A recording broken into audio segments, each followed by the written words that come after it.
Thank you, members. Congratulations on being seated, Representative Byrd. Thank you. I'm here to explain why I'm opposed to the proposed local bill that seeks to create a stewardship district. This bill does not address how the district will, does not address its obligation to deal with the health and welfare of the 47,000 people who will one day call this community their home.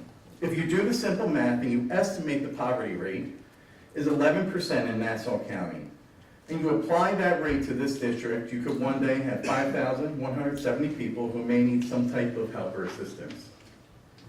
There is no provision in this bill for any contribution to be made to the not-for-profit safety net providers, no contribution to the indigent healthcare needs that may arise, no contribution to the sick, the needy, or the destitute. I also am not clear on how 911 rescue services would be administered. Normally, rescue comes from the fire department, and there's a cost for these life-saving services. How will that be paid?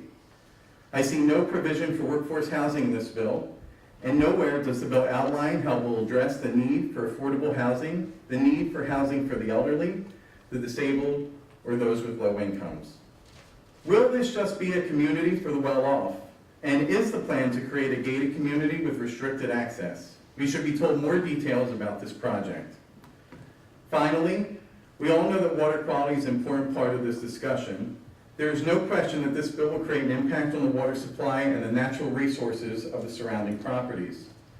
There does not appear to have been any coordination with the St. Johns River Water Management District, and I would urge you to ask the Water Management District to review this proposed legislation to determine what impact this legislation will have on wetlands, water supply, and whether the bill impacts its jurisdiction in any way.